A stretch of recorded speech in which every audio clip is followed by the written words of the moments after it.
Praise the lord. પ્રભુ ઈસુના નામમાં આપ સર્વને પ્રેમી સલામ. પ્રભુના વચનોમાંથી શીખવા માગીએ છીએ. નીતિ વચનોનું પુસ્તક, તેનો 15મો અધ્યાય, 33મી કલમ. ત્યાં લખવામાં આવ્યું છે, યહોવાનું ભય જ્ઞાનનું શિક્ષણ છે. પહેલી દીનતા છે ને પછી માન છે. નીતિ વચનોનો લેખક સુલેમાન રાજા શું કહે છે કે પહેલી દીનતા છે અને પછી માન છે. ઘણા બધા લોકો પ્રથમ માન શોધે છે, પ્રથમ હોદ્દો શોધે છે કે અમને આ હોદ્દો આપી દો, તે હોદ્દો આપી દો તો અમે સેવા કરીશું, અમને દીક્ષા આપો તો અમે વ્યવસ્થિત સેવા કરીશું. પરંતુ સેવાને માટે અર્પણ નથી થતું તો દીક્ષાની ત્યાં જરૂરત જ ક્યાં આવે છે. એકવાર ટ્રેન થાવ પછી તમને દીક્ષા મળશે. પરંતુ ઘણા બધા લોકોએ પાયો નથી ખોદવો, છાપરું તૈયાર કરવું છે. અને પાયા વગરનું છાપરું, છત, ક્યારે ધરાશયી કરી નાખે મકાનને એ ખબર પડે નહીં. પાયો મજબૂત હશે તો પછી છાપરું પણ મજબૂત રહેવાનું છે. જ્યારે પ્રભુનું ભય રાખીએ છીએ ત્યારે આપણે કોઈ પણ જાતના માનની કે હોદ્દાની જરૂરિયાત કે રિક્વેસ્ટ કરવી પડતી નથી. દાનિયેલે કદી પણ હોદ્દાને માટે રાજાને રિક્વેસ્ટ કરી નહીં. દાઉદે કદી પણ પ્રભુને રાજા બનવાને માટે એપ્લિકેશન આપી નહીં. યુસુફે એવું નહીં કીધું કે મને બીજા નંબરનો વ્યક્તિ બનાવી આપો. આ ત્રણેય વ્યક્તિઓના જીવનમાં આપણે જોઈએ છે તો એ લોકોએ પ્રભુનું ભય રાખ્યું. દાનિયેલ દિવસમાં 3 વાર પ્રાર્થના કરવાવાળો વ્યક્તિ હતો. હોદ્દાને માટે પ્રાર્થના કરતો નહીં હતો. એમ જ અનાયાસે પ્રભુ પ્રત્યે પ્રેમ હોવાથી પ્રભુના શિક્ષણને વળગી રહ્યો અને પ્રભુનું ભય રાખીને આગળ વધ્યો. પ્રભુને એવું લાગ્યું કે આ લોકોને હોદ્દાની જરૂર નથી, પરંતુ મારા પ્રત્યે કેટલા વફાદાર છે, હું એમને હોદ્દાઓ આપીશ. દાનિયેલનો હોદ્દો સામાન્ય હોદ્દો નહીં હતો. યુસુફનો હોદ્દો સામાન્ય નહીં હોદ્દો હતો. યુસુફને જ્યારે હોદ્દો મળ્યો એ દુનિયાના લોકોને ખબર છે, પરંતુ આપણે દાનિયેલને છોડી દઈએ છીએ. દાનિયેલ સિમ્પલ વ્યક્તિ હતો નહીં. એ મહાન બાબિલ દેશ હતો.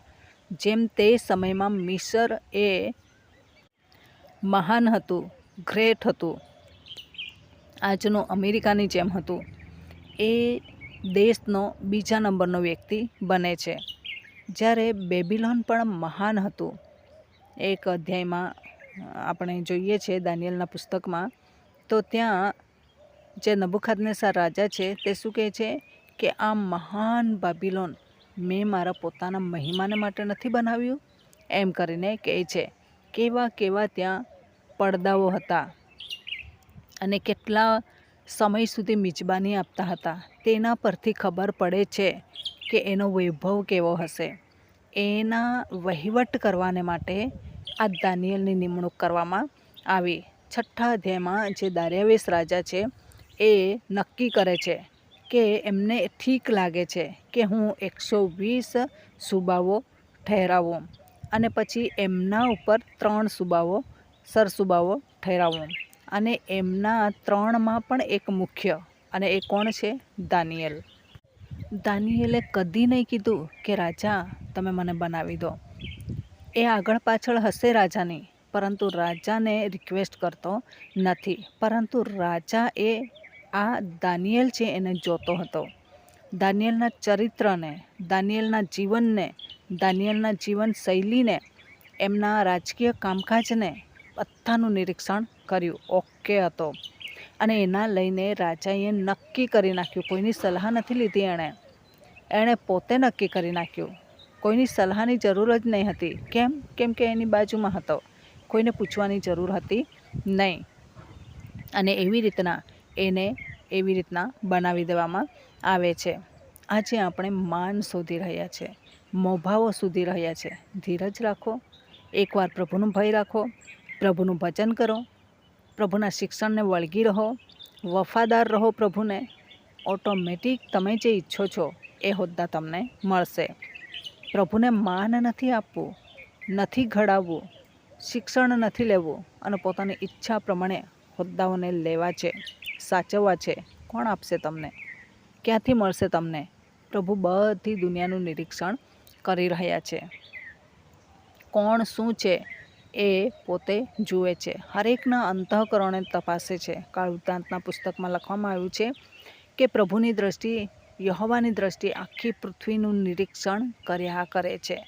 એનું કામ એ છે કે કોને હોદ્દો આપું, કોણ મારા તરફ છે, કોણ નિસ્વાર્થ સેવા કરી રહ્યું છે, કોણ મને માન આપી રહ્યું છે, પ્રેમ કરી રહ્યું છે, વફાદાર છે.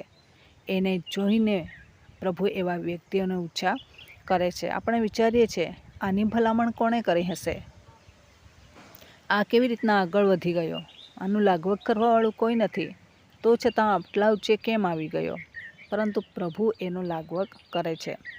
પ્રભુને એનું જીવન પસંદ પડ્યું છે, નિસ્વાર્થ જીવન, અને એના લઈને પછી શું બને છે કે એમને એ પ્રમાણે હોદ્દાઓ મળે છે.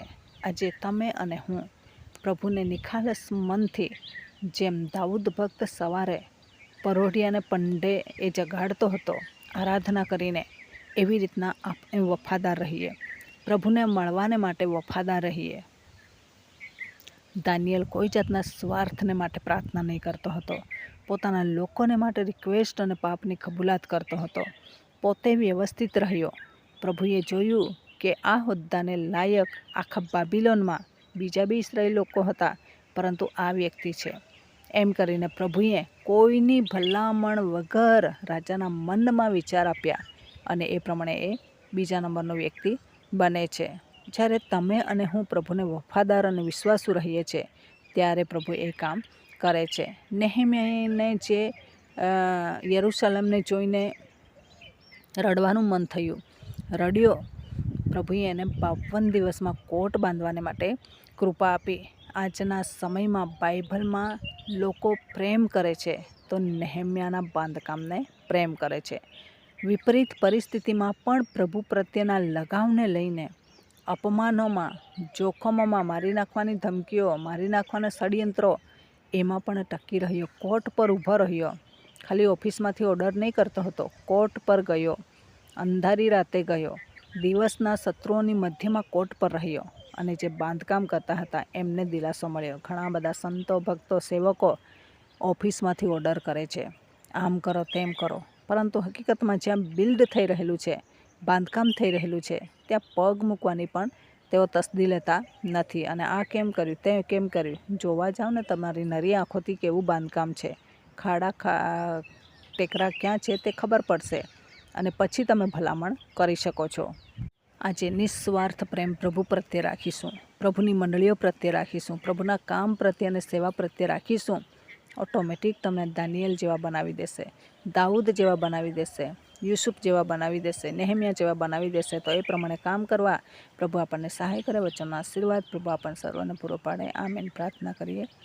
પ્રેમાળ પરમેશ્વર પિતા, અમે તમારો આભાર માનીએ છીએ, તમારી સ્તુતિ કરીએ છીએ. તમામ શ્રોતાજનો ઉપર તમારી રહેમ દ્રષ્ટિ રાખો અને તમામને આ પ્રમાણે આશીર્વાદો આપો, એવી કૃપા માગતા પ્રાર્થના પ્રભુ ઈસુના મૂલ્યવાન નામની અંદર માગીએ છીએ. Amen. Thank you. Praise the lord. God bless you. Amen.